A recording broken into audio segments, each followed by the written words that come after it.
Buenas noches, bienvenidos. Clase de Zohar, Parshat Vayeshev. Después de toda la historia que vimos de Jacob, en las porciones anteriores, de toda la lucha y de todo lo que tuvo que hacer para conquistar a la emoción y conquistar al ángel de la muerte y ganarle y ser rebautizado con este nombre Israel. Gracias. Llega un momento en la vida de una persona donde la persona dice, bueno, llegó mi hora de descansar, ¿no? Ya hice mucho.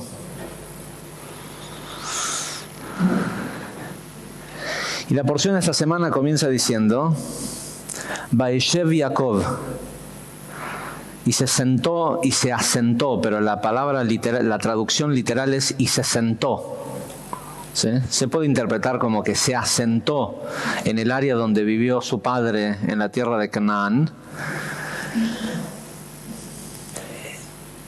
Y inmediatamente después de decir y se asentó, aparece esta frase trágica que es casi como un preámbulo de la muerte de los tzadikim en la Biblia, de Ele Toldot. Y estas son las generaciones de ya cuando te empiezan a contar quién es el hijo de quién y qué, chao. Es porque se está por morir. Sin embargo, no va a morir ahora en esta porción, van a pasar unos cuantos, bastantes años más. Pero cada vez que aparece esta frase, y estas son las generaciones de Jacob, ya nos da a entender que se está acabando el juego. Ahora, ¿por qué se está acabando el juego? Si vemos que Jacob va a vivir, literalmente después va a vivir muchos años más, y de aquí en más el protagonista de las historias bíblicas hasta el final del Génesis va a ser Yosef, no Jacob. Yosef y sus hermanos.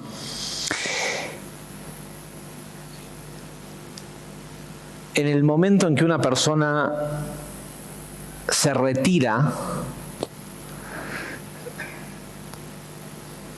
está muriendo. ¿Sí? El momento que una persona dice, yo ya hice mucho, llegó mi momento de descansar. El Zohar dice, descansar se descansa en la tumba. ¿Sí? Cuando uno está vivo, la vida no es para descansar.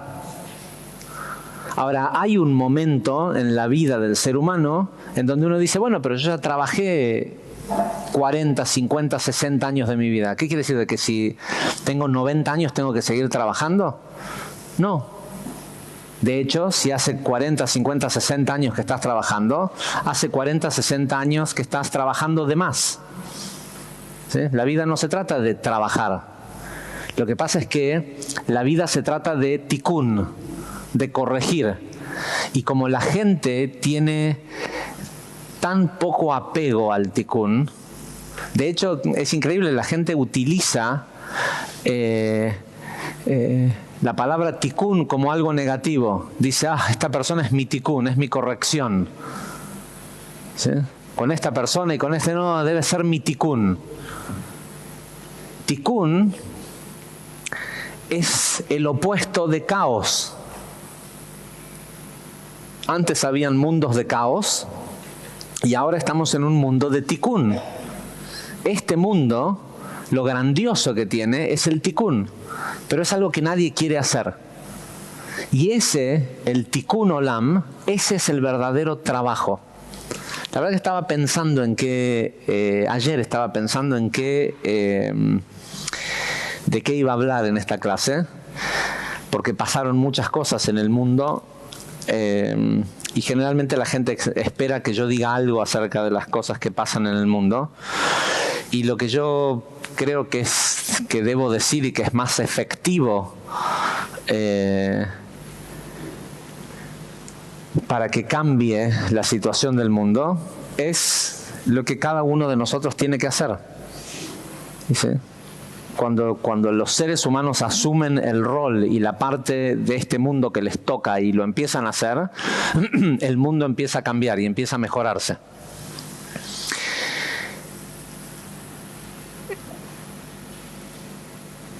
El tema es que para la mayoría de la gente del mundo, cuando llega a una cierta edad, la gente está agotada de haber tenido que hacer con el cuerpo lo que no supo hacer con su mente. Entonces tienen el cuerpo cansado. ¿Sí? Y la razón es porque en realidad no deberían de haber trabajado tanto. Pero en el momento que una persona piensa que está listo para retirarse, la verdad es que lo mejor que le puede pasar es morirse. ¿Sí?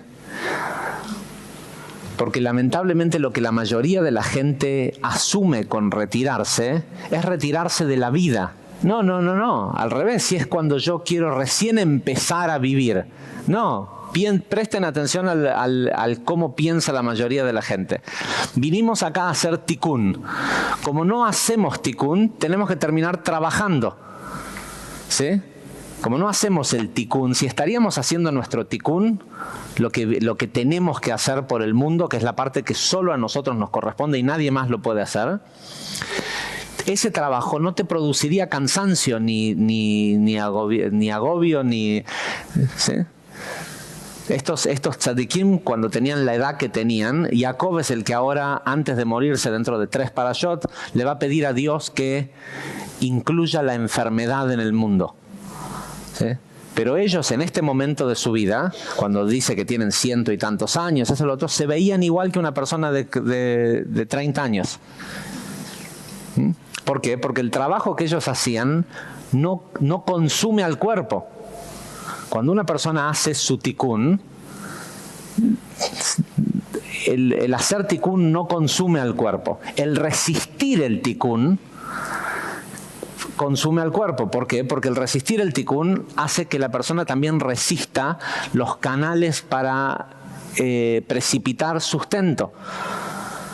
¿Y qué tiene que hacer a cambio? Salir porque si no se muere, a ganárselo como sea. Y literalmente a denigrarse de la forma que sea que tenga que denigrarse para conseguir ese sustento. La gente que cuando trabaja no experimenta ningún tipo de denigración de afuera hacia adentro, porque hacer tikkun implica una cierta denigración consciente hacia una parte de nosotros mismos, que es nuestro ego. ¿Sí? Por eso es que no nos gusta.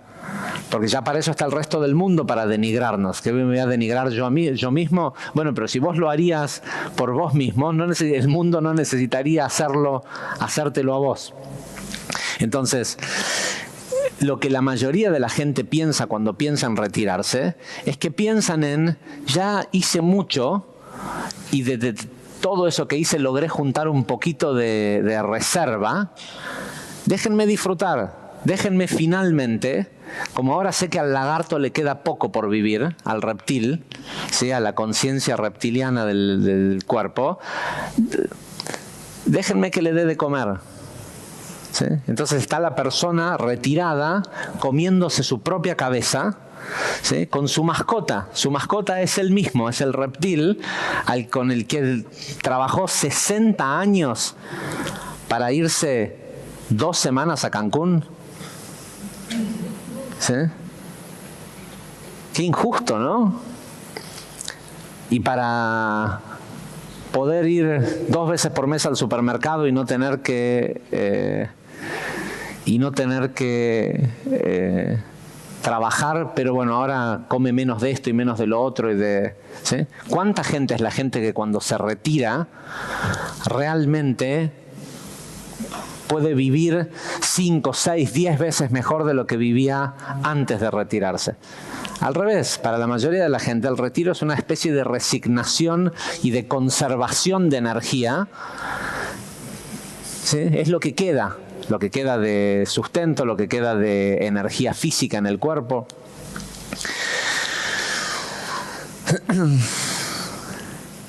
Y por eso, en ese caso, la verdad que lo más efectivo es la muerte, porque dentro de un año, si seguís vivo, por ahí vas a vivir 30 años más retirado en ese estado de depresión.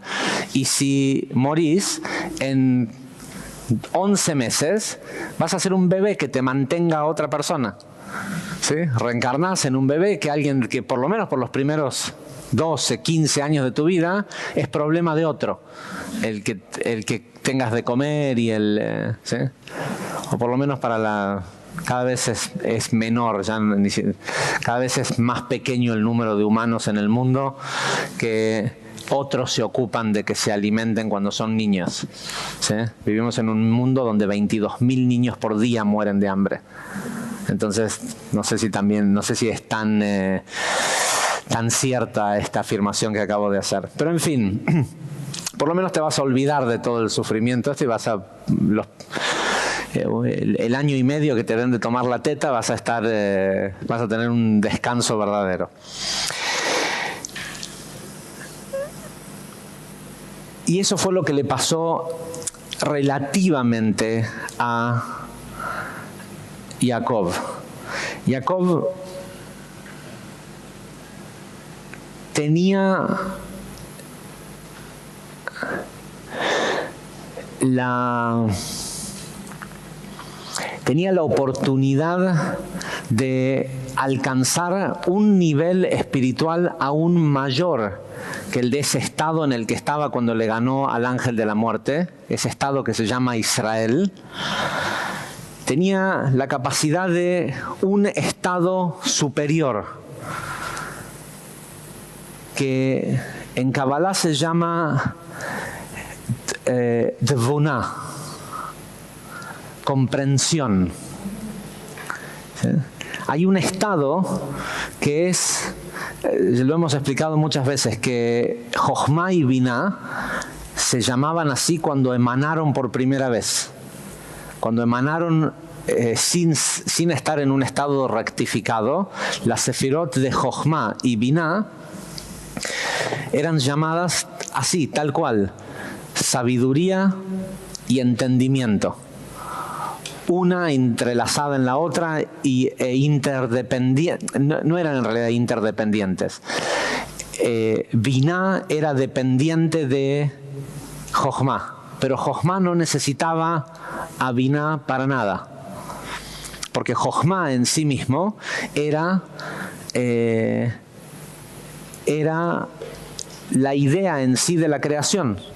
Era todo el conocimiento. Y el conocimiento no necesita que alguien lo entienda para existir. Pero en el momento que la luz quiso crear la vasija, se empezó a desarrollar aspectos de deseo por la luz. Entonces el primer aspecto de deseo por la luz que apareció fue Binah, el deseo de entender esa sabiduría. Y en el momento en el que estos dos se unieron, ¿sí?, se convirtieron, en el proceso de la ruptura de las vasijas y de la rectificación, hubo todo un proceso de crecimiento adentro de las sefirot, y eso es lo que representa mucho de esta obra que vemos aquí alrededor.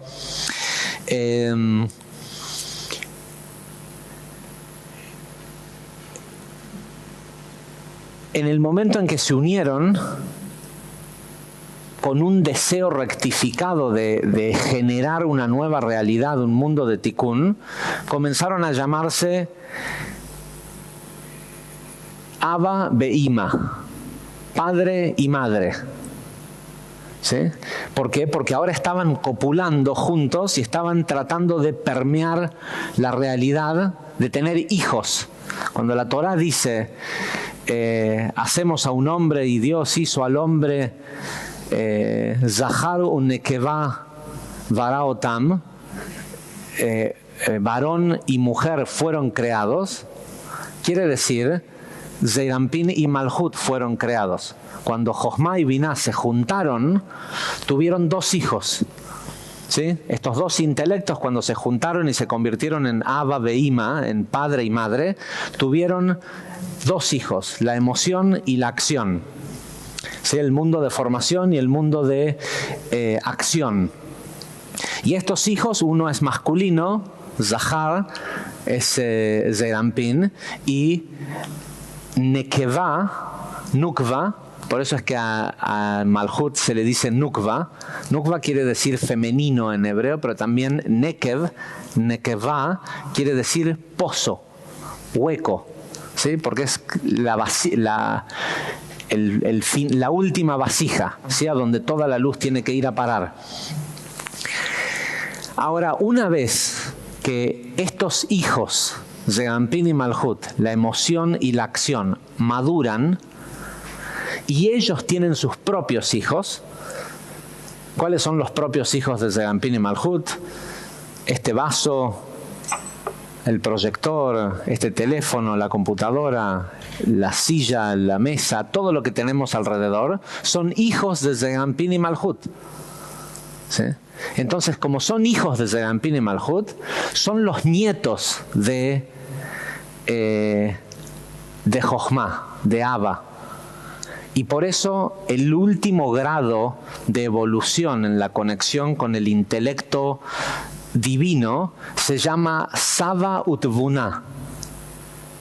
Abuelo no es abuelo y abuela, es abuelo y comprensión. El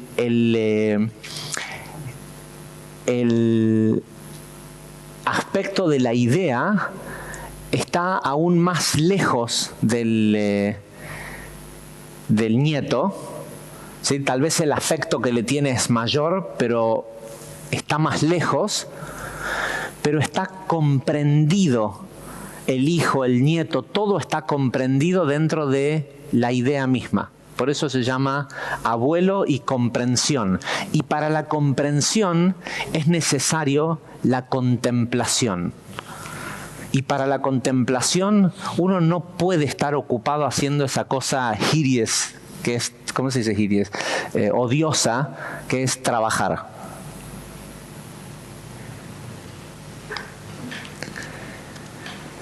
De hecho es muy interesante, hay el área de la Kabbalah que la Iglesia Católica desarrolló como el único pedazo de la Kabbalah que la Iglesia Católica continuó enseñando pasado el año 1700. Hay un libro de un... a ver, lo voy a buscar porque es Santo Tomás de Aquino. ¿Sí?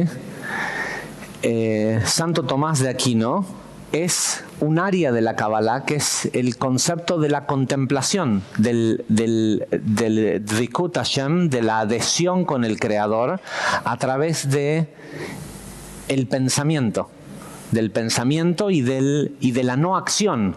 ¿Sí? De ahí viene la idea de los monjes de clausura y de las monjas, ¿sí? ¿Cómo se dice? Tienen un nombre. Sí, clausura creo que es la forma que mejor lo describe, pero es la idea de la adhesión con el Creador a través del pensamiento y la no acción. Esa era la oportunidad que tenía Jacob. ¿Sí? Y comenzó a experimentarlo, pero como todo tiene pruebas, ¿sí?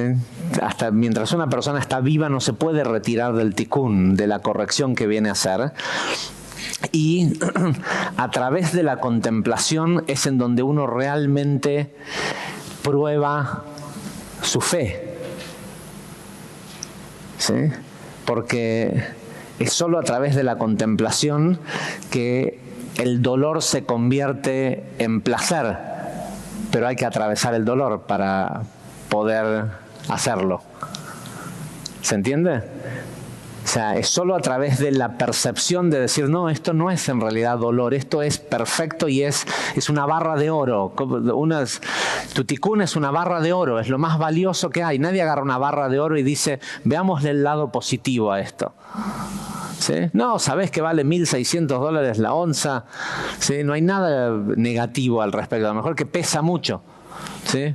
Pero seguro, si lo convirtieras a pesos argentinos, pesaría mucho más en billetes que el lingote, ¿no? Entonces, el tikkun de la persona es lo más valioso que la persona tiene. Si lo hace, si lo corrige, si lo resiste, es lo más odioso que le toca vivir. Y es solo a través de la contemplación que uno puede encontrarle el sabor dulce al dolor. Pero para eso hay que atravesar el dolor, no es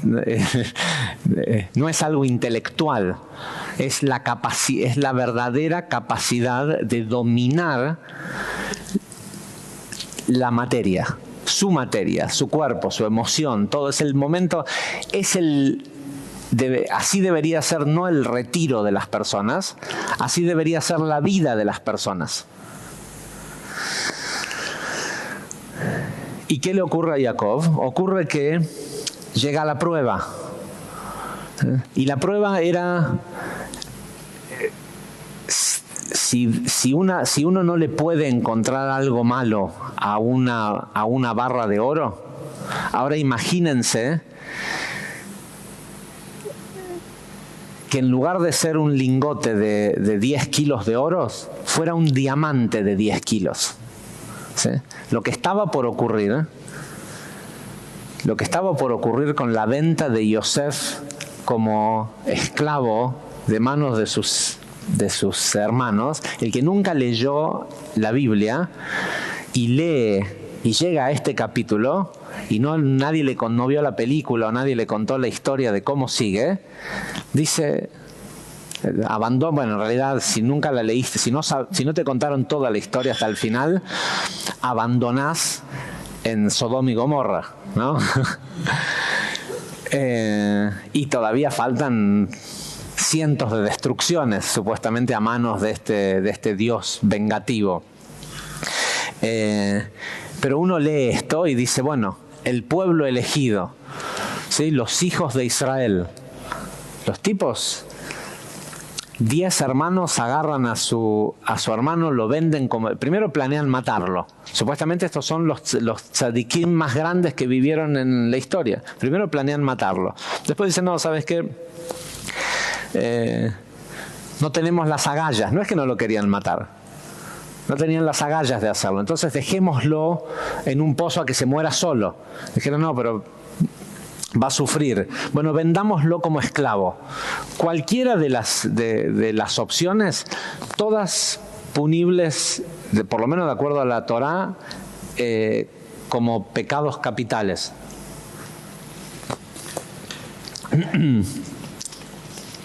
Pero eso que estaba por pasar, lo vamos a ver en las próximas 3 parashot, 4 en realidad, hasta el final, hasta Vayejí, es lo mejor que podía haber pasado en la historia. ¿Sí? El descenso de Jacob, de Yosef y Jacob a Egipto. En esta parashá es donde, ¿y qué sucede? Jacob ante esa situación no puede entender cómo puede ser que él, después de todo lo que hizo y del pacto que tenía con Dios, el cual él nunca rompió, ¿sí? Él había hecho un pacto con Dios cuando fue el episodio de la escalera, donde le dijo, te doy una parte de todo lo que de lo que yo reciba, ¿sí? El pacto del diezmo, pero a cambio te pido que cuides mi casa, mis hijos, Y de golpe a su hijo preferido, al hijo más grande, al primogénito de Rachel, la mujer con la que le había tardado décadas poder tener un hijo, 15 años poder casarse con ella, ¿sí? le vienen los hermanos y le dicen, a Yosef se lo comió un animal salvaje. Le traen la manta, el talit,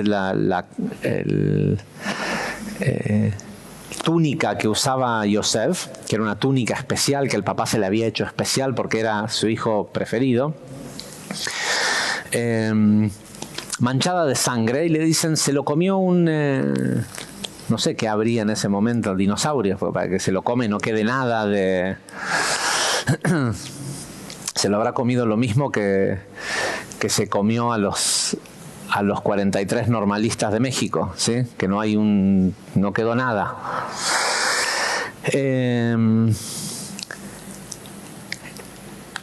La cosa es que Jacob interpreta que eso que le acaba de ocurrir es injusto. Que se muera su hijo, que él sabía que era una de las merkabot, de los canales él pensaba que era para uno de los signos del zodíaco, pero no pudo darse porque el profeta no sabe. El profeta puede hacer lo que sea que él necesita para su vida, pero puede saber solo lo que le permiten saber. Cualquiera de nosotros puede ejercitarse para tener cualquier tipo de poder mental, pero el profeta, la persona que es elegida que vino a este mundo para precipitar una determinada energía o conocimiento, todo lo que le ocurre a su alrededor es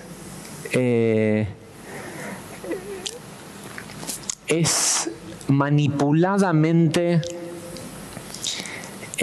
staged, ¿cómo se dice? ¿Cómo? ¿Cómo? Orquestado, es como una escenografía, ¿sí?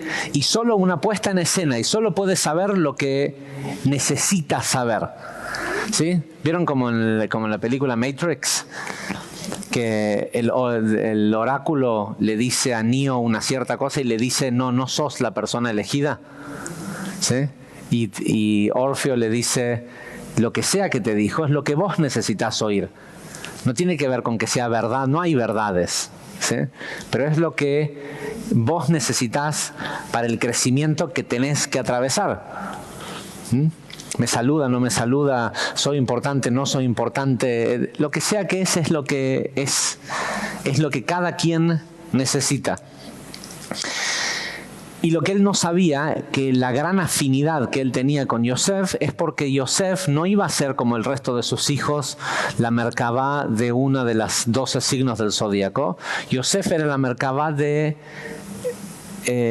Yesod. Y Yesod es la única otra sefirá de Zeir Anpin de la columna central, el único otro punto de balance aparte de Tiferet, que es Jacob. Entonces eran prácticamente energéticamente idénticos, con la diferencia de que Jacob era idéntico en un estado más potencial y Yosef era en un estado más realizable. ¿Sí? Pero eran básicamente lo mismo, y por eso es que él lo sentía como su hijo preferido. No era porque era hijo de Rachel ni nada de eso. Era por una cuestión de afinidad de forma.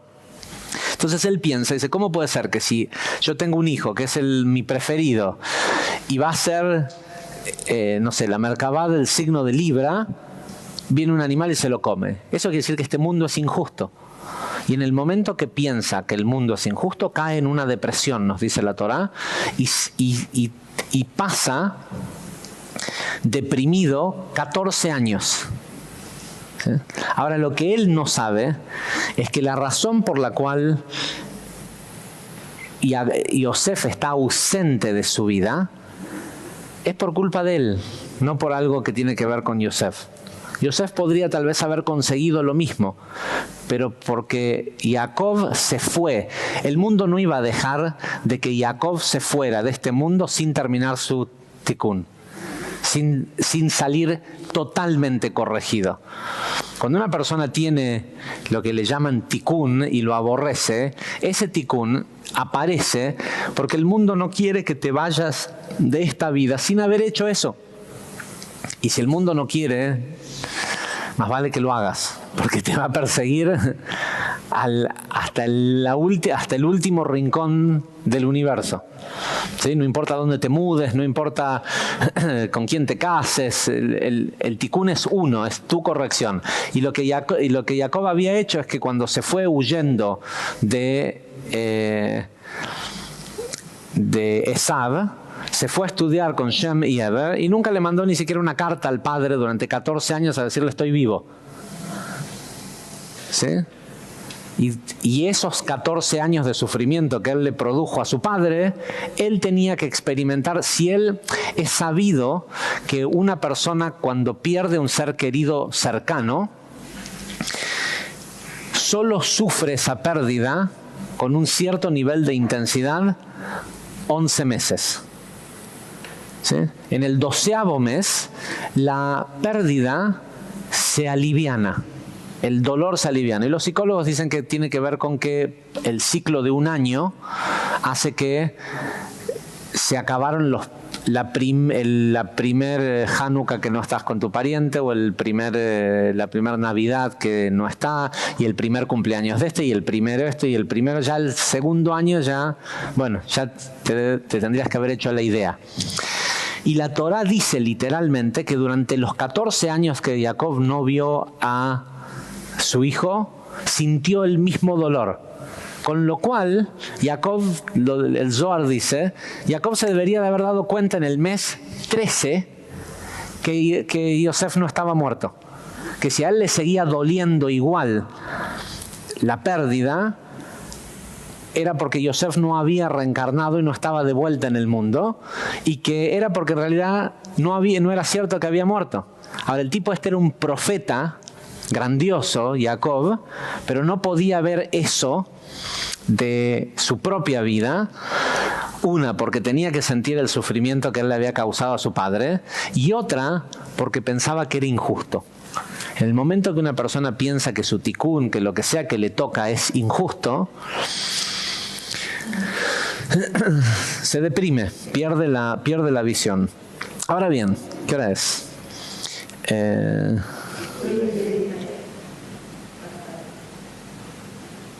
Ok, permiso.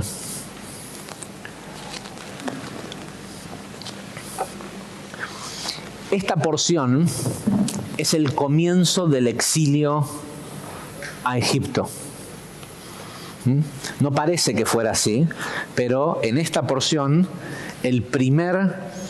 la causa del exilio en Egipto comienza en el momento en que a Yosef lo compran. Y Yosef tiene aparte esta otra cosa, que Yosef sí entiende que de lo que se tratan estos... Bueno, al final lo termina entendiendo al final de la porción en la porción de la semana entrante, en la porción de Miketz.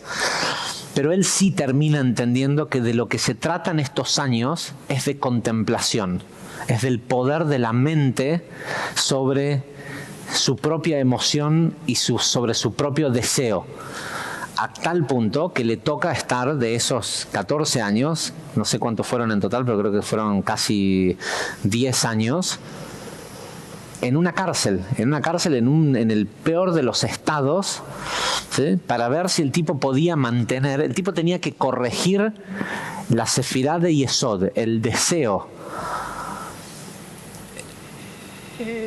Sefirá quiere decir vasija, ¿sí? Vasija quiere decir deseo.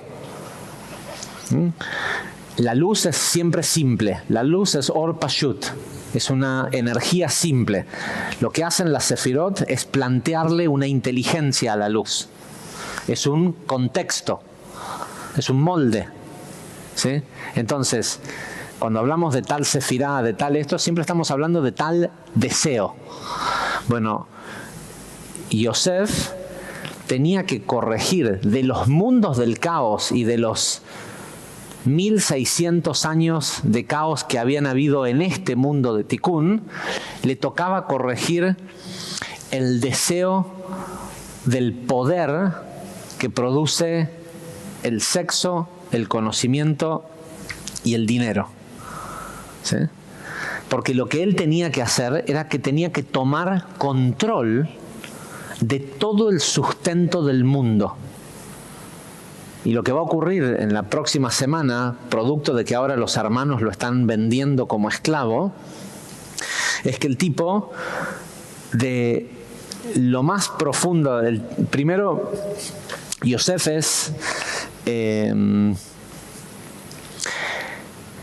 Si Jacob, Tiferet, representa la belleza, el balance en el aspecto de el balance entre las fuerzas del dar y del recibir, Yosef, la Sefirá de Yesod, representa todo eso más la energía de Netzach y Hod, la perseverancia y el resplandor, la luz, ¿sí?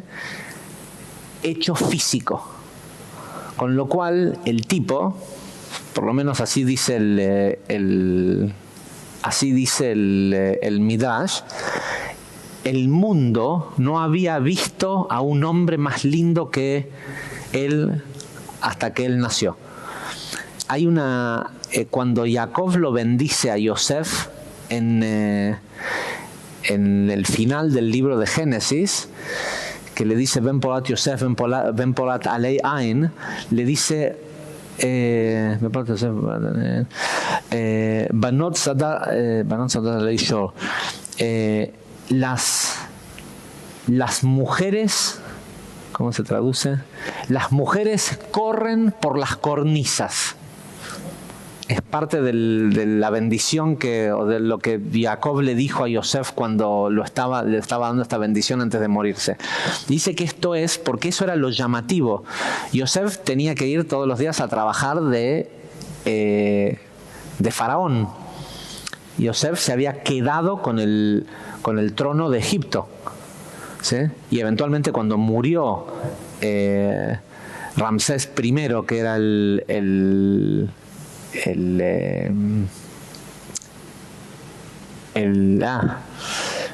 faraón de Egipto en ese momento, él se quedó como faraón durante 40 años más, antes de que apareciera el otro Ramsés II, que es el de la historia de Moisés. Entonces el tipo tenía que ir a trabajar al palacio, tenía que ir a ver, había como una especie de ministerio de hacienda que era un granero gigantesco donde se acopiaba todos los granos de la Mesopotamia. Y dicen que cuando él pasaba con las carrozas, las mujeres corrían, saltaban de techo en techo por las cornisas de los edificios al costado de las calles de Egipto, de la avenida principal, del bulevar, para verlo, ¿sí? Dice que le tiraban joyas, cualquier cosa para llamar su atención, para que él las mirara. Y lo primero que le toca, entonces, desde ese lugar de belleza que el tipo tenía, y hay que entender también, el Zohar explica que lo que los hermanos hicieron de querer matarlo también estaba bien. Los hermanos, cuando vieron, los hermanos sí entendieron que él era la Sefirá de Yesod, mientras que su padre no. Y cuando vieron que él hablaba mal de ellos, de los hermanos dijeron: si la persona que tiene que representar a la Sefirá de Yesod es capaz de hablar mal de otra persona, este tipo puede arruinar todo el tikkun del mundo, ¿sí? Nos conviene matarlo, y a lo mejor Benjamín, el hermano más chico, esa energía pase a él, ¿sí? Toda la cuestión dice literalmente la parashá que los hermanos hicieron esto porque Yosef le fue y le dijo. Yosef hizo dos cosas que uno no debería de hacer. Una, Yosef le contó sus sueños, en donde él salía favorecido frente a sus hermanos, le contó este sueño a su papá y a sus hermanos.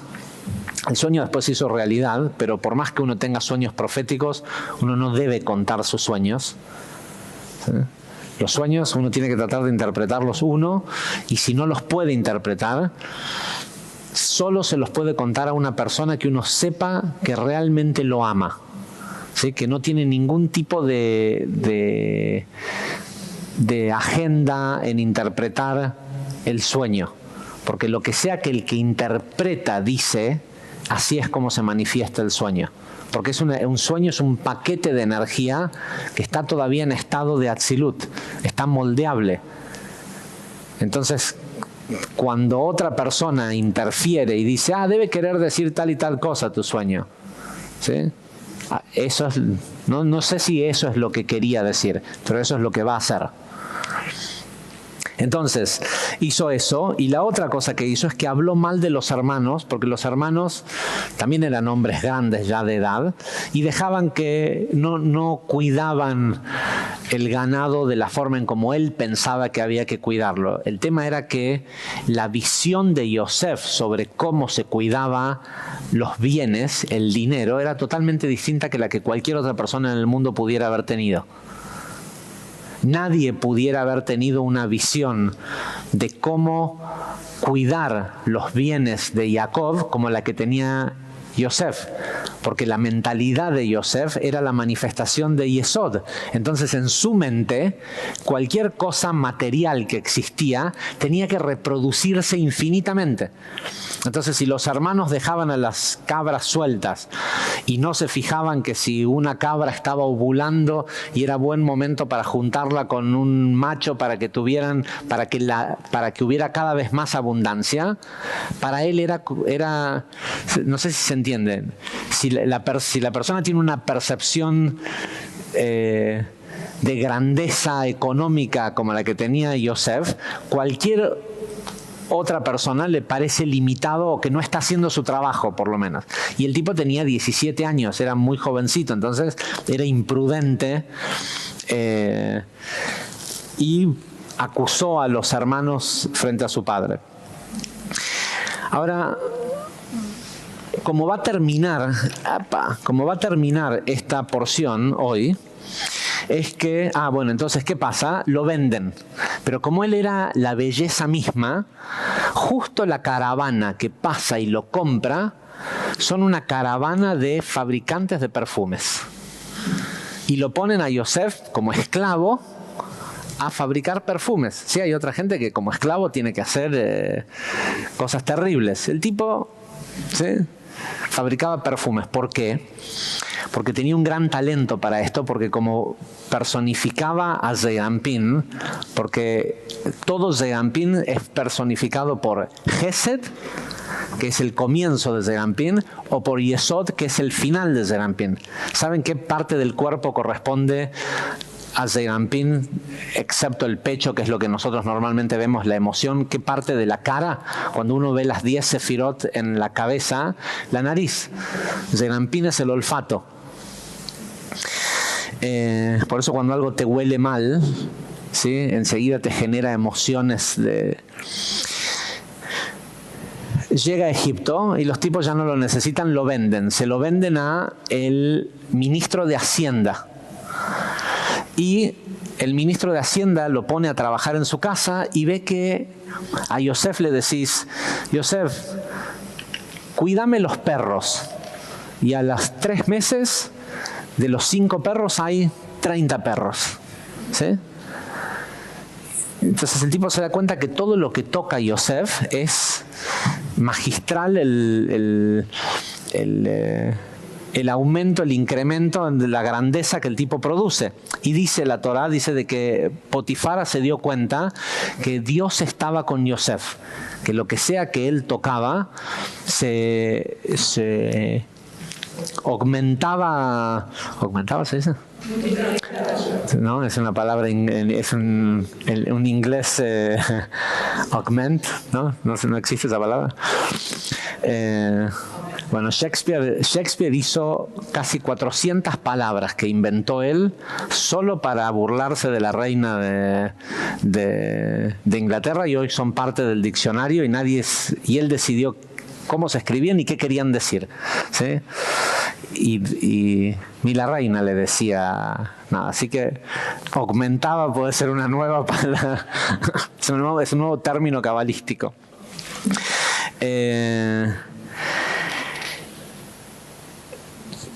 Pero le dice: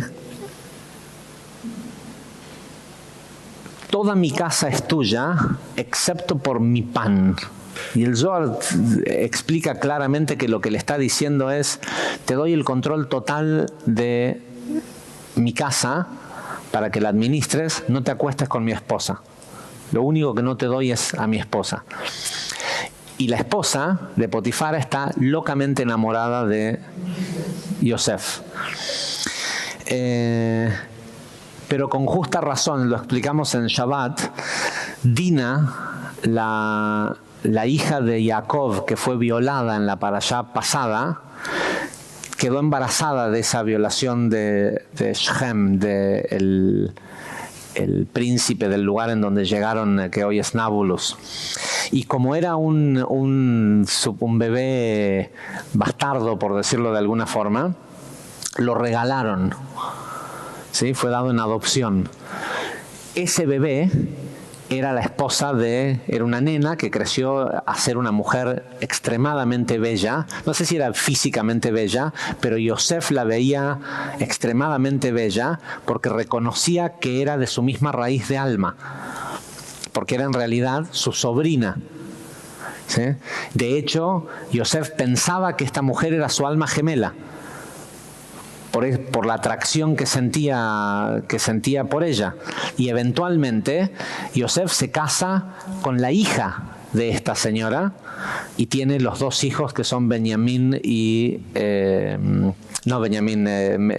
Efraín y Menashe, ¿sí? Entonces la tipa es hermosa, él también. No es que se gustan, sienten que son almas gemelas, pero ella está casada y fue advertido. Estas son de las parashot que son jugosas tanto en el conocimiento metafísico como en la historia, ¿no? La cosa es que finalmente la tipa logra meterlo a Yosef en la cama, ¿sí? Y en el último instante, antes de que tengan relaciones sexuales, él sale corriendo, ¿sí? Logra, y de hecho desde ese momento en adelante la Torá no lo llama más a Yosef solo Yosef, lo llama Yosef Atzadik, ¿sí? Yosef el justo, porque hizo lo que era justo, aunque fuera todo en contra de su deseo y de su cuerpo y de su intelecto.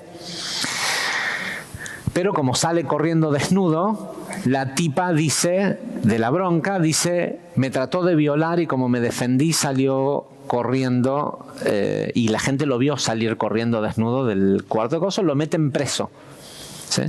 Pero en la cárcel se convierte en el regente de la cárcel. En la situación que sea que el tipo está, es el líder. Y la semana que viene lo van a llamar a que interprete un sueño del faraón. O sea, a Yosef le dabas la mano y te agarraba la mano, le dabas la uña y te agarraba el codo. El faraón le pide que le interprete un sueño y Yosef se las arregla en el cómo le describe lo que pasó en el sueño, se las arregla para quedarse con el trono de Egipto. Entonces, ¿qué significa todo esto? Que es una historia alucinante, que grandes conocimientos y todo esto, pero al final de la porción de esta semana el tipo está preso. Y cuando termina la porción de esta semana, Yosef está preso y en la cárcel hay... él está preso porque lo mandó a la cárcel el ministro de Hacienda. el jefe de carniceros. Y en la cárcel, por algo que hicieron, está preso también o caen preso momentáneamente el ministro de panaderos, ¿sí? Como el secretario, no, era como el secretario de la industria de panaderos. ¿Vieron cómo hay acá cómo se llama? Tiene un nombre acá, el Centro Industriales Panaderos? Sí, hay un secretario general. Bueno, este tipo era eso. Y el de los coperos, de los bartenders, ¿sí? Que eran cosas fundamentales en la vida de la corte egipcia, ¿sí? Pan, carne y bus, ¿cómo se dice? Y chupe, ¿sí? Entonces, y él sabe que estos tipos son poderosos. Y los dos tienen un sueño, muy parecido el sueño, que de hecho por cómo va a interpretar Yosef el sueño del tipo del copero y del panadero, es que luego lo recomiendan para interpretar el sueño de el faraón. Y el sueño es prácticamente el mismo. Yosef escucha el sueño de uno y le dice: esto quiere decir que en 3 días te van a mandar a matar. Y al otro le dice: esto quiere decir que en 3 días te van a dejar libre. ¿Sí? Y al tipo que lo dejan libre, Yosef le dice: no te olvides de mí. ¿Sí? Y después, la semana que viene, nos vamos a enterar que por haber confiado en un ser humano, haber confiado su destino en un ser humano y no en la providencia divina, tiene que estar preso 2 años más. Literalmente dice...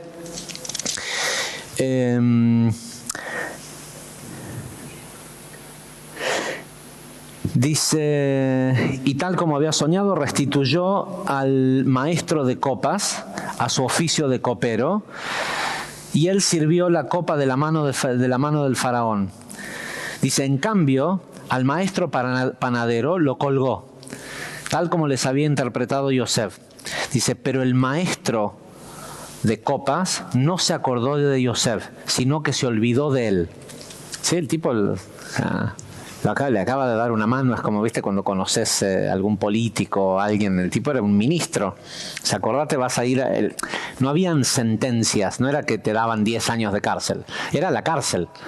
Hasta que la persona... Todas eran condenas de por vida hasta que el faraón decidiera darte un indulto.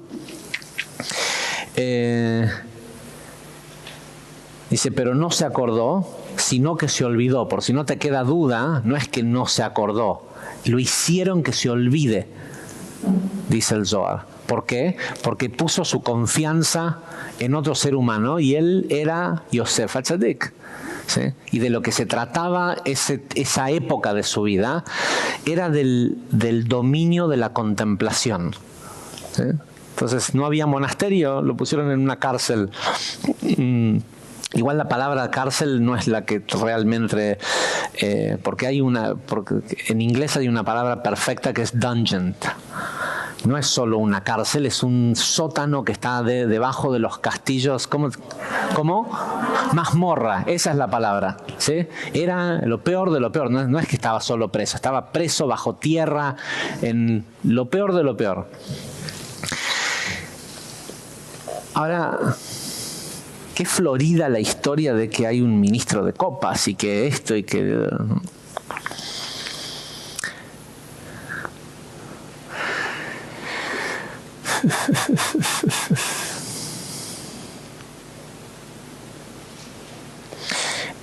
Vamos a saltear la parte de los hermanos.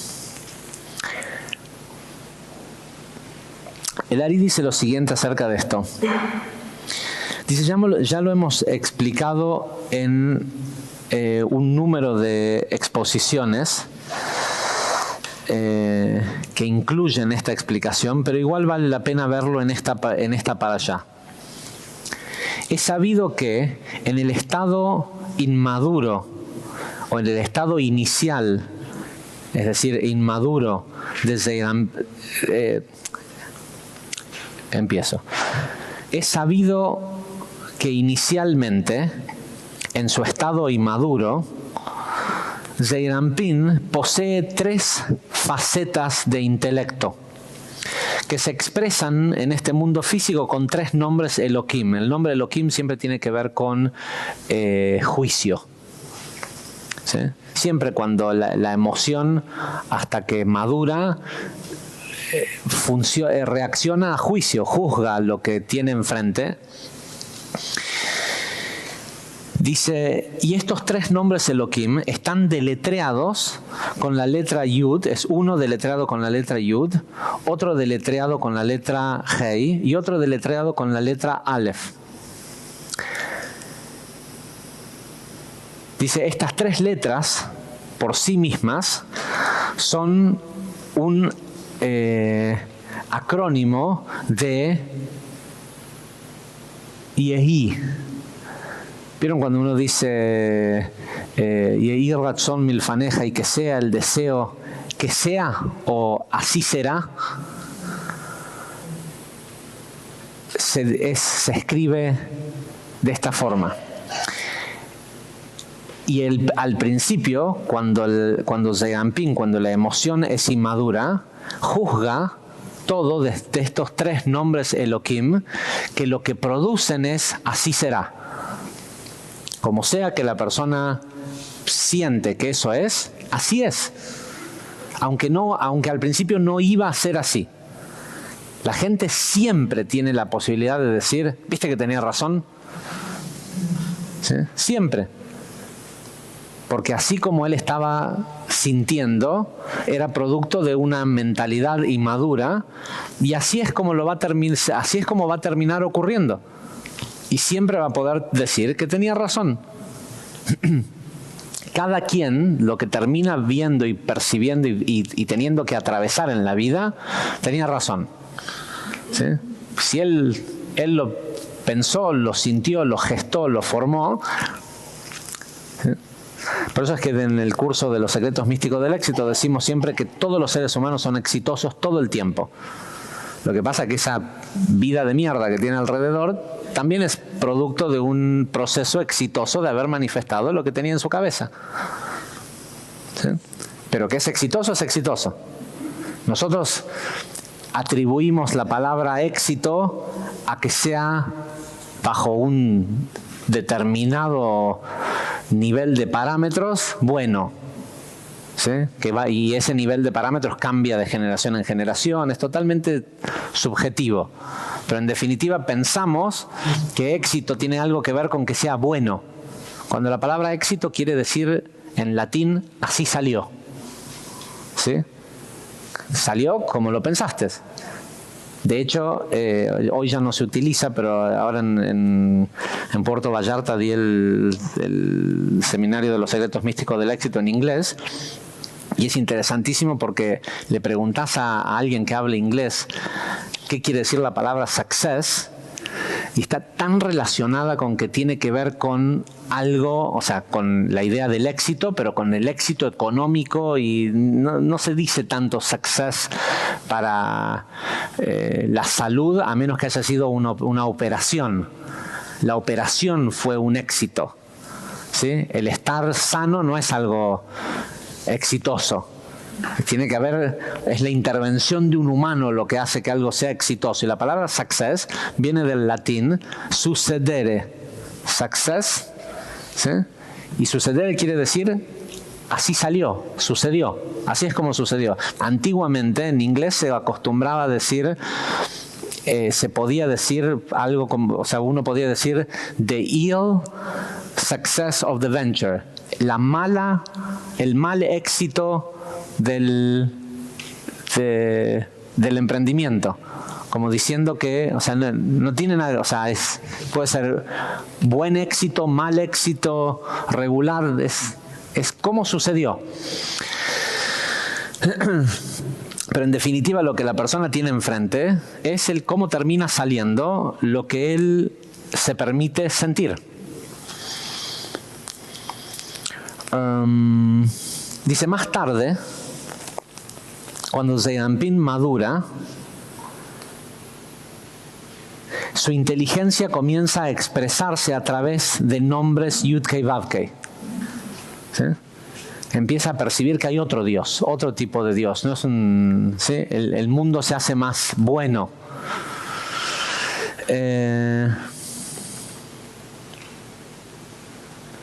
Dice, cuando estos estados maduros de mentalidad entran en la conciencia, empujan y expelen a los estados inmaduros de conciencia. Ahora, ¿hacia dónde los empuja? Los empuja hacia abajo.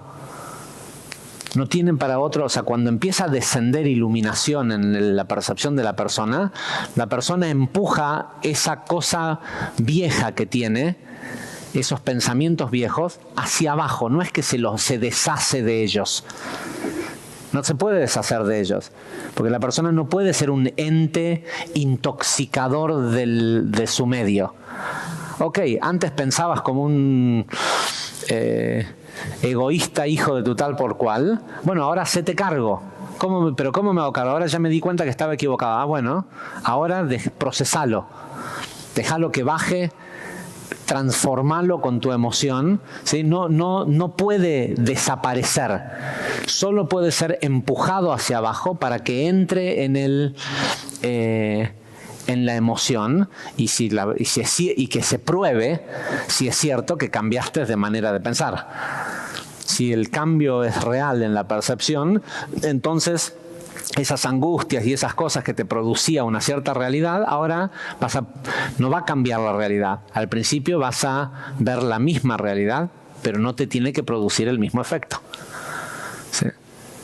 Yo veo gente que estudia Kabbalah 50 años y después te dice, ¿por qué estos árabes que mataron a este y lo otro? ¿Sí? Si seguís viendo la misma realidad enfrente tuyo, es porque no cambiaste para nada. ¿Sí?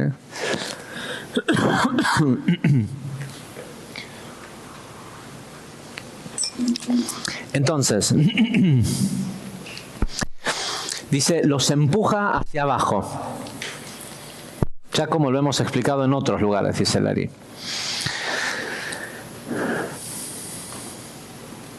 Dice, y lo primero que explicamos, dice Lari, cuando lo explicamos anteriormente, es que el primer lugar en donde eso se atora es en la garganta. ¿Por qué va a hablar de todo esto? Él está hablando de todo esto Lari. Porque la garganta representa a Egipto. ¿Sí?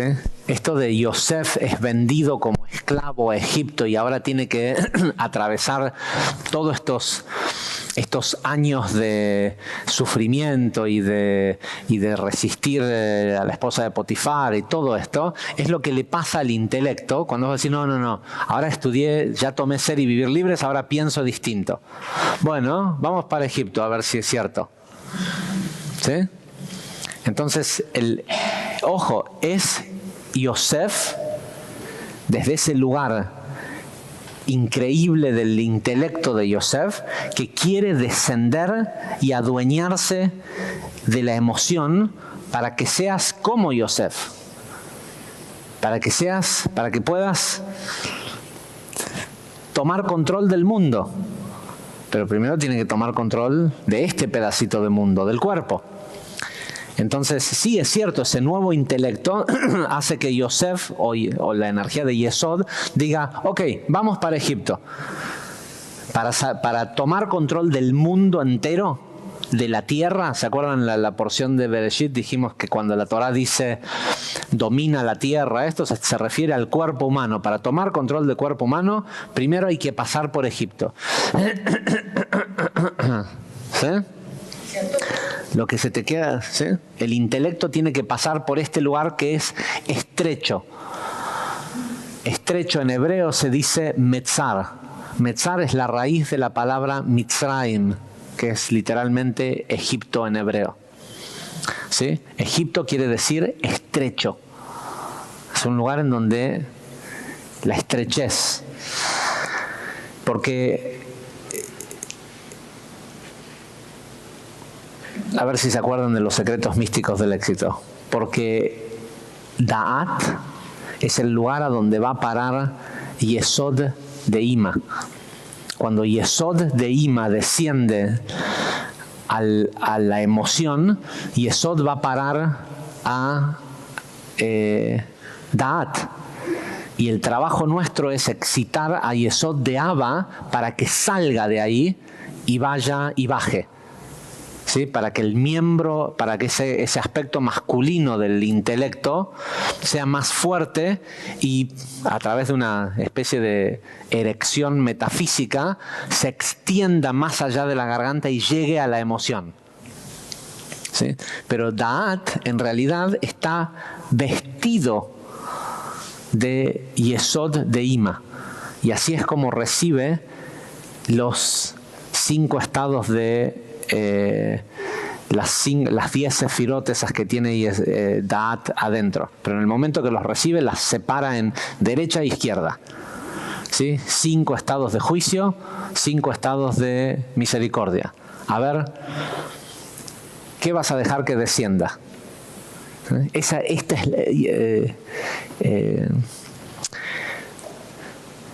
Da'at es la prueba, porque Da'at es un tipo de intelecto, pero es un intelecto totalmente subjetivo. Ahí es en donde está el trabajo. Da'at literalmente quiere decir conocimiento. Es como uno reconoce algo. No es que sea cierto. No es como la sabiduría que es una y es esa, y la comprensión que es única. La comprensión es única. Lo que hay son distintos estados de comprensión, es decir, no lo entendiste todo.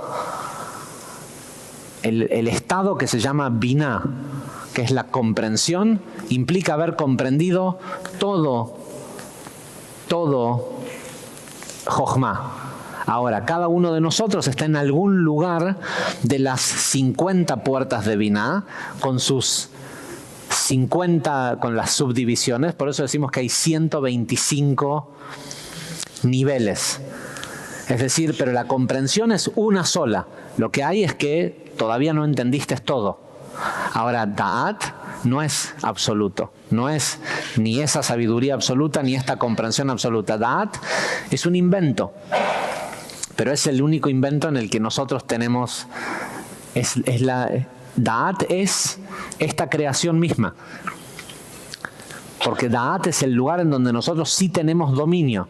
En Jochma y en Binah, el único dominio que tenemos es el no alcanzarlo. ¿Se entiende? Es el no entender o el no llegar a las ideas. Pero no es un verdadero dominio, es quedarnos corto. En cambio, Da'at, el cómo entendemos la realidad del mundo, lo que sea, es 100% nuestro. Y es el lugar en donde se prueba. Primero en Da'at del intelecto y después en Yesod, en lo físico. Es ahí en esa columna central en donde se prueba a la persona, donde se ve si tiene el mate en el lugar correcto, la cabeza en el lugar correcto, y después si tiene todo lo demás en el lugar correcto.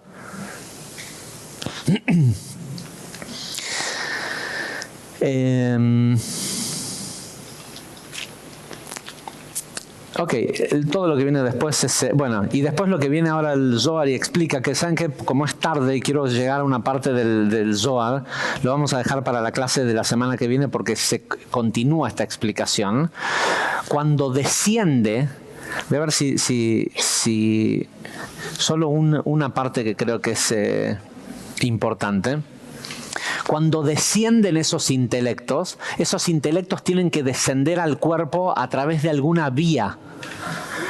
Y estos 3 intelectos, Jochma, Binah y Da'at, descienden al cuerpo a través de 3 conductos principales.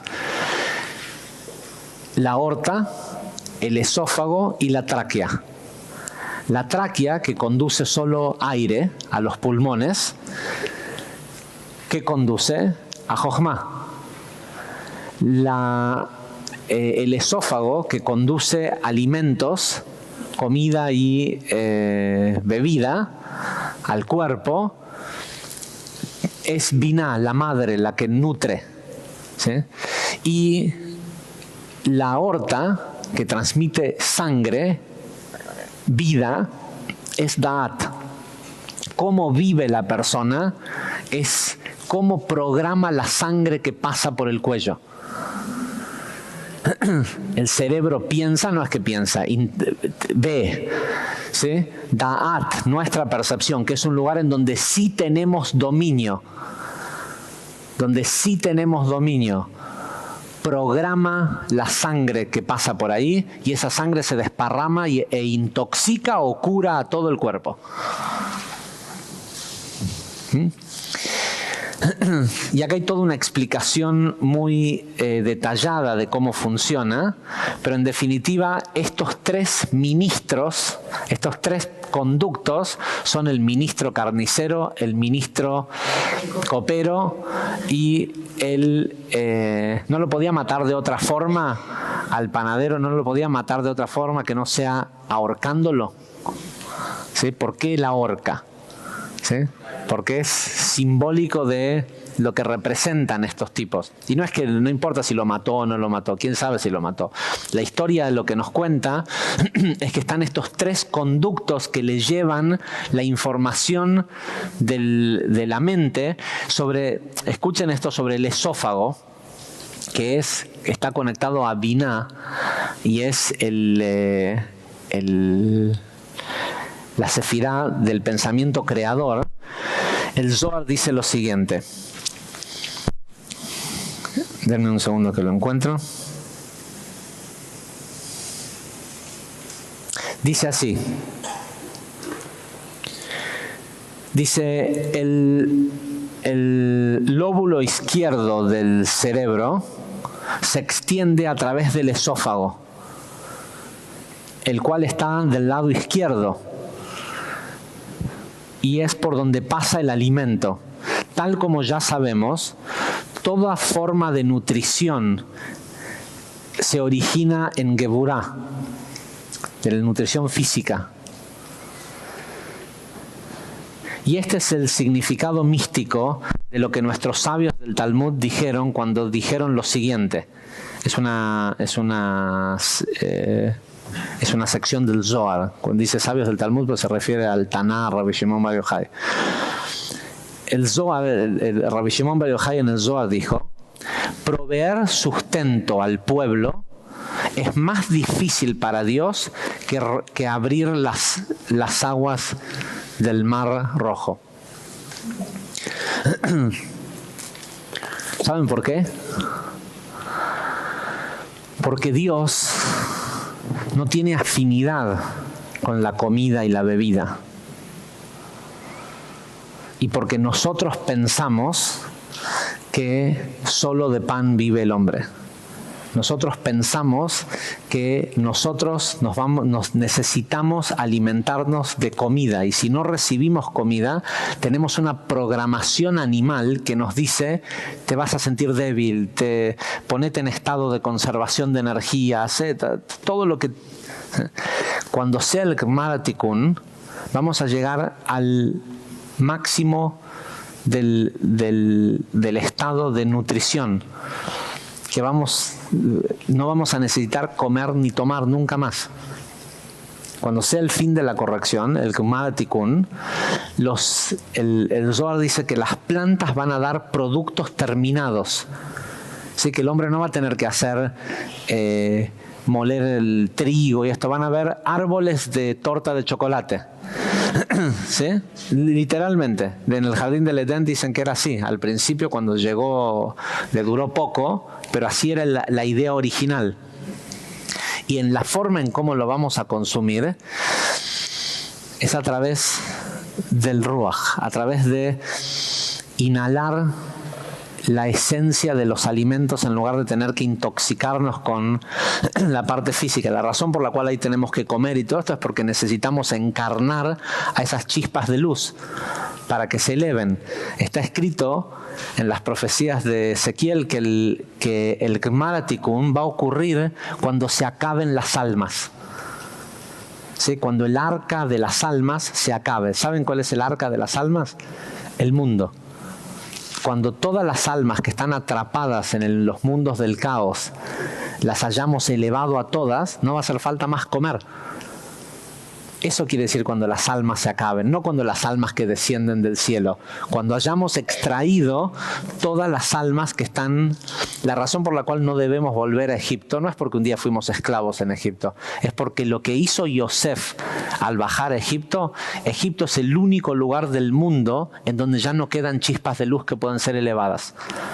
Porque él era tan poderoso que en su vida, en esos 80 años que él fue regente de Egipto, extrajo todas las chispas de luz, y por eso es que dicen que un hijo de Israel no debe ir a Egipto. No es porque le pasa algo malo, es porque no hay nada que ir a hacer. No hay una mitzvah hecha en Egipto, no eleva ninguna chispa de luz, porque ya las sacó todas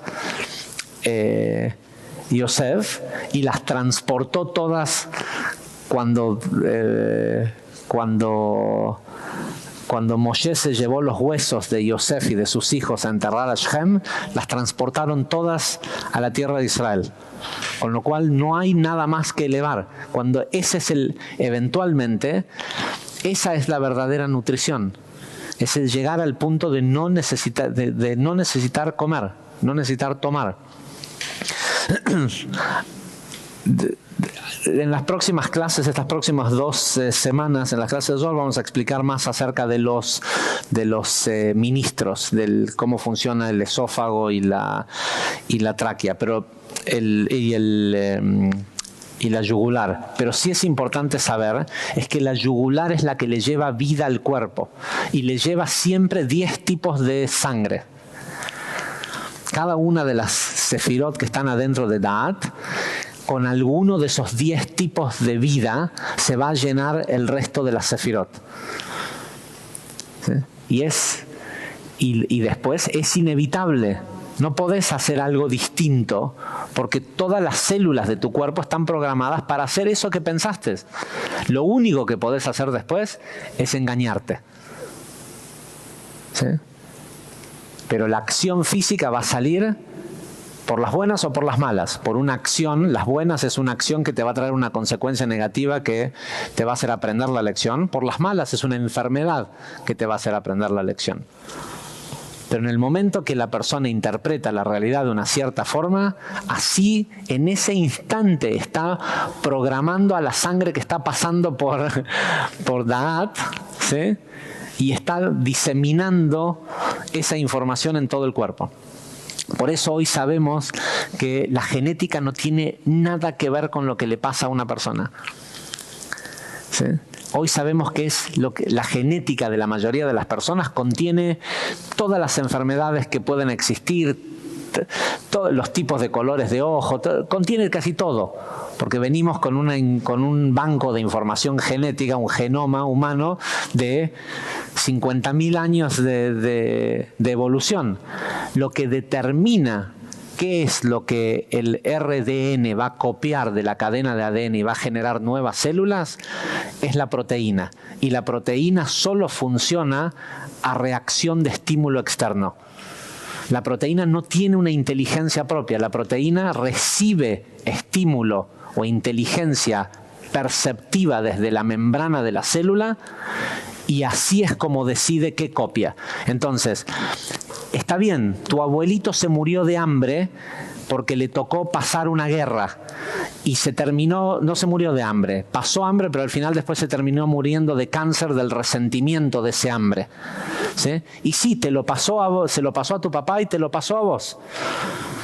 ¿Sí? ¿Para qué? Para que cambies esa percepción y que ya no se siga copiando hacia abajo y se elimine un tipo de cáncer. Nosotros podríamos, con la conciencia, ir eliminando, igual que como eliminamos ciertas especies animales del mundo, porque ya no hacían falta más, así podríamos ir eliminando distintas enfermedades, como cambiando la percepción y la emoción. Y como el tiempo no existe, en el momento en que la persona entendió la emoción y la percepción que tenía el abuelo, pero no se la hace propia, no la hace carne, y dice, no, Esto está en mi familia, pero está para que alguien lo corrija. Yo lo voy a corregir. Yo voy a ir y voy a hacer lo contrario de lo que hacía mi abuelo de ahorrar hasta el último centavo y de ser stingy, ¿cómo se dice? Pijotero, codo, no sé cómo le quieran decir, avaro, ¿sí? Yo voy a hacer lo contrario. Cuando la persona hace eso contrario, o a lo mejor lo que le toca a él es al revés, a lo mejor el tipo había despilfarrado toda la fortuna y a él le toca ser conservador. No es que uno está bien y otro está mal, es lo que sea que es tu tikkun. Cuando la persona lo hace, está también deshaciendo ese episodio en la guerra. Cuando todos lo hagamos, no va a estar más la memoria de una Segunda Guerra Mundial y de todo, porque esos episodios van a haber sido todo lo que nosotros hacemos, transforma toda la línea de tiempo hacia atrás y hacia adelante. A nosotros no nos hace falta viajar al futuro, ¿sí? No nos hace falta el auto Back to the Future. Ya lo tenemos, nuestra conciencia hace eso todo el tiempo. Lo que pasa es que la mayoría de la gente no lo hace. ¿Por qué no lo hace? Voy a tratar de ser breve con esto, les prometo que en 10 minutos los dejo ir. ¿Por qué no lo hace? Dice, y Jacob vivió, este es el versículo 1 de la porción del Zohar de esta semana. Dice, y Jacob se asentó en la tierra en la que su padre había vivido, en la tierra de Canaán. Rabbi Jia abrió la discusión con el verso que dice, ¿cuántas son las aflicciones que tiene que atravesar un justo? Porque Hashem se las entrega todas a él. Esta es una frase de Salmos 34, 21. Ven y mira. ¿Cuántos enemigos un hombre tiene que enfrentar en este mundo? La inclinación, apenas él llega a este mundo, la inclinación al mal inmediatamente se acerca a él. Tal como está escrito, el pecado se adhiere a las puertas. Esta es una frase de Bereshit. Puesto que en el momento en el que la persona sale del canal de parto, en la inclinación al mal se adhiere a él. Ven y mira, esto es cierto. Desde el día del nacimiento, las bestias, los animales, desde el día que nacen, se protegen a sí mismos y escapan del fuego o de cualquier lugar en donde existe el mal o el peligro. Sin embargo, desde el momento que nace, el hombre es inmediatamente atraído hacia el mal y al peligro. Por eso a un bebé le mostras una fogata y lo primero que hace es ir hacia el fuego. Cualquier otro animal ve fuego y huye. Un humano ve fuego y va hacia el fuego. Todo lo malo lo atrae.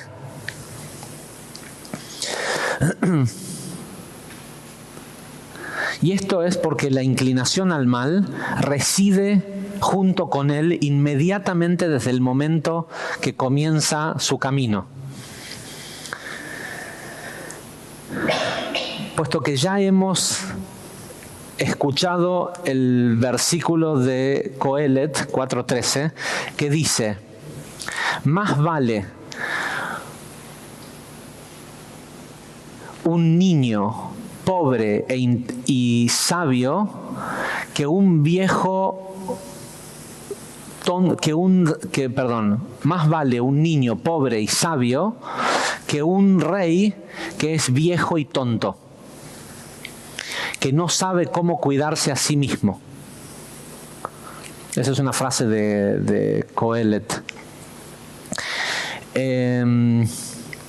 Y explica a continuación. Dice, más vale un niño, puesto que el niño representa la inclinación al bien. Y presten atención que en hebreo, inclinación al mal o inclinación, en hebreo o en términos bíblicos, no se utiliza el bien y el mal. hay la inclinación al bien y la inclinación al mal. Yetzer Hara y Yetzer Atov. Yetzer viene de Yetzirá, formación de la emoción egoísta y la emoción altruista, que forma el mal o forma el bien. Entonces dice, ¿qué quiere decir más vale un niño? Un niño se refiere a la inclinación al bien, ya que para cuando la persona es hombre, es decir, cumple 13 años, recién ahí recibe la inclinación al bien. Es como un niño nuevo en el cuerpo. Puesto que solo después de los 13 años que el hombre la recibe y puede aprender de ella, de la inclinación al bien. El verso continúa diciendo, más vale eso que un rey que es tonto y viejo. Rey se refiere a la inclinación al mal, puesto que reina y rige sobre la gente del mundo, ¿sí? Y sobre el mundo, sobre el cuerpo. Y es ciertamente viejo y tonto, porque hace mucho tiempo que está con el hombre, está desde el día que nació, tiene 13 años más, es 13 años más viejo que la inclinación al bien. Dice, y es tonto. ¿Por qué es tonto? Porque no sabe cuidarse a sí mismo. ¿Qué quiere decir no sabe cuidarse a sí mismo? ¿Y por qué no dice no sabe cuidar de otros? Porque si fuera la inclinación al mal tendría que ser es un tonto y es malo porque no cuida de otros. Si se cuida a sí mismo pareciera que le juega a su favor. Dice, ¿por qué es en realidad tonto? Acerca de esto el rey Salomón dijo, y el tonto es el que camina en la oscuridad. Es otro versículo de los escritos del rey Salomón de Coelet 2:14. Puesto que esta inclinación al mal viene de los residuos de la oscuridad y nunca va a tener luz. ¿Sí? La inclinación al mal viene de los mundos del caos, de los residuos de la ruptura de la vasija.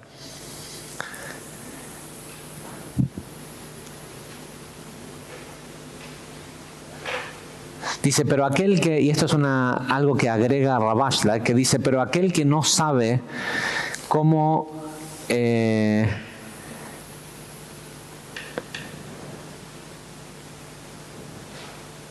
pero aquel que no sabe cómo ocuparse de los demás no es aún considerado un tonto. Rabbi Shimon intercede, todo esto lo dijo Rabbi Hiyá, y ahora Rabbi Shimon intercede en la conversación y dice lo siguiente. Rabbi Shimon dijo, vengan y miren, está escrito, más vale es un niño pobre y sabio, ¿sí? Y deja puntos suspensivos, y pregunta, ¿qué es un niño pobre? ¿Por qué más vale un niño pobre y sabio? Pero ya saben que Rabbi Shimon analiza todo de a una palabra, 2 palabras, 3 palabras. ¿Qué quiere decir esto? Más vale un niño pobre. Dice, y él explica, ya ha sido explicado y lo vamos a volver a estudiar, que se trata de la inclinación al bien, el Yetzer Atov, cuando se habla de un niño pobre. Pero ¿por qué es llamado más vale un niño? Porque tal como está escrito, esto es una frase de Teilim 37:25, he sido joven y ahora soy viejo. ¿Qué quiere decir el niño joven? Él es un niño porque es pobre y porque no es dueño de nada. ¿Por qué es llamado niño? Porque él es constantemente renovado, como la luna, que todos los meses vuelve a nacer. ¿Por qué es llamado un niño sabio? Porque no toma posesión de nada, porque no se siente dueño de nada. Jochma desciende sobre él, la sabiduría desciende sobre él. Dice, no se trata de un niño, se trata de que cuando una persona no siente que él toma posesión del mundo físico, se siente como un visitante en este mundo. Dice, está como todo el tiempo volviendo a nacer. Por eso es que Jacob y que todos estos tipos se veían físicamente, porque la información que su sangre le lleva al cuerpo todo el tiempo es la de la restitución de la vida. Porque la esencia de la vida son los estados de Gesed dentro de Da'at. Entonces, cuando la persona interpreta que no hay mal, que todo es una barra de oro, y que su tikkun es grandioso, y que es lo opuesto al caos, el tipo constantemente programa las células de su cuerpo para que sean jóvenes. ¿Sí? ¿Y qué es lo que lo mantiene joven? La sabiduría. Porque cuando la persona programa que la percepción ve todo, ¿por qué el niño va al fuego? Más allá de la inclinación al mal. Porque lo ve bueno. ¿Sí? Porque es atractivo. Y porque en realidad el fuego es bueno. ¿Sí? Si nosotros estuviéramos en el estado en donde pudiéramos aspirar nutrientes de los alimentos en lugar de comerlos, también pudiéramos poner la mano en el fuego y nada nos haría mal. Lo que pasa es que la mayoría de nosotros pensamos que somos sabios, pero en realidad somos reyes viejos y tontos, que sobre lo único el único dominio que tenemos es el de complacer al cuerpo.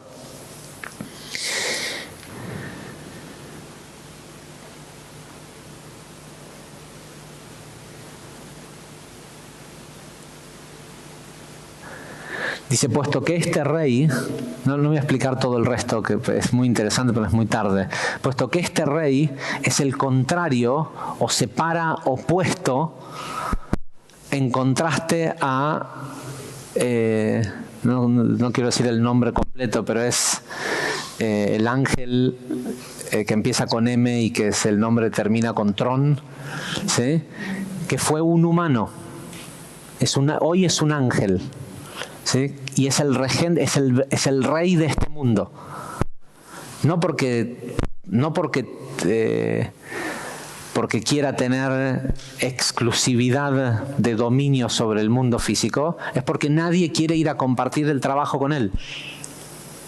¿Sí? Este ángel antes era un señor que se llamaba Enoch, que evolucionó tanto espiritualmente que él sí está en este mundo, en todos los mundos, él sí no necesita comer ni tomar, puede ser el fuego mismo. Dice, ese es el contraste de lo que nosotros pensamos que es tan positivo, el de ser esclavos de este rey que es nuestro ego. El contraste es que pudiéramos tener control sobre el mundo entero. Y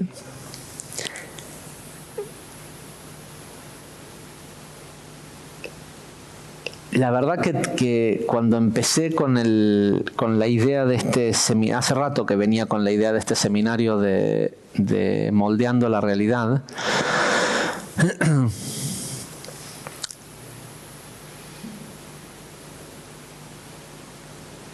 pero y sé que esta clase de Zohar la van a ver mañana en Mérida.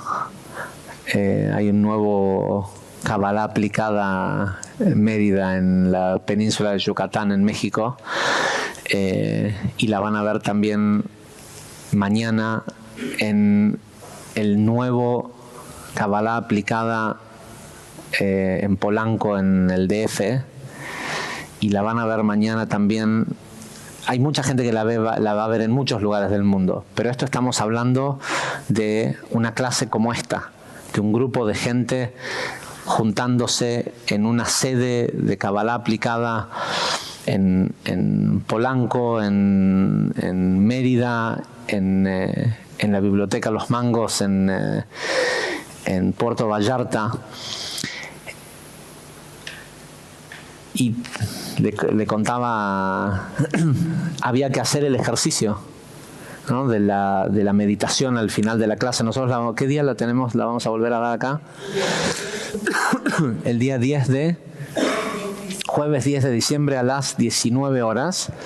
Dura 2 horas y media aproximadamente, moldeando la realidad. Al final hay una meditación que hacemos y le pedimos a la gente que elija una imagen de... Y a mí me pareció que, si bien cuando la había hecho acá en Argentina, la había hecho pensando en algo que vamos a llamarle de mi interés personal, como ya estaba en México y se me ocurrió que la imagen que iba a elegir para hacer la meditación era ¿vieron como el anillo? ¿Sí? La imagen que iba a elegir era la imagen de alguien, de una mano, no importa qué mano y qué llave, dándome las llaves de a cada lugar que fuimos, de las sedes de Kabbalah aplicada en esos lugares. Y en menos de... Les prometo, yo no sabía, me enteré esta semana, que en menos de una semana de que me fui de México a hoy, lunes, hay 3 nuevas sucursales de edificios, lugares en donde gente se junta a estudiar. Hoy empezó en Mérida a las 8:30 p.m. Ser y Vivir Libres en Yucatán, así que la próxima vez que vayan a Cancún, a 15 minutos a 30, no sé, creo que son 40 kilómetros más o menos de Cancún, está esta ciudad, Mérida, ahí hay Kabbalah aplicada. Cuando vayan al DF, cuando vayan a Puerto Vallarta, y así va a empezar a ser en todo el mundo. Y tiene que ver con esto de una vez por todas jubilarnos del trabajo pesado y sentarnos a contemplar cómo es el mundo que queremos, y desde esa imagen empezar a darle vida, ¿sí? Y cuando alguien te diga, no, pero esa imagen no es cierta porque mataron a 130 personas en Francia, la verdad es que no es solo 130 personas en Francia. Si te vas a concentrar en esa imagen, la vez pasada hablaba con gente que sabe del tema, que está involucrados en el ejército en Israel, y me dice, en los últimos 2 meses más de 200.000 civiles murieron en el caminito que están tratando de hacer para llegar a Arabia Saudita a través de Yemen, porque la pelea esta no es una pelea no es contra el mundo occidental. Esta pelea es para definir quién controla el mundo árabe, ¿sí? Es una pelea entre el antiguo Imperio Otomano y los Emiratos, que son producto de un trato que no le pareció justo a Turquía en su momento, pero que fue lo que creó a Jordania y una serie de países que antes no existían. Antes había solo Damasco y Estambul, eran las potencias. Y cada una de estas facciones terroristas, claro, necesitan también llamar la atención en el resto del mundo. Por eso es que está todo lo demás y los atentados y todo esto. Pero lo que está pasando en el mundo son cientos de miles de civiles que están siendo asesinados todos los días. Y de lo que se trata es de la otra imagen, ¿sí? de alguien, por lo menos estos pequeños grupos de gente, tienen que empezar a ver la otra imagen. Hay otra imagen de otro mundo. Y hay que dejar de alimentar esa imagen actual y empezar a alimentar una imagen nueva. ¿Sí?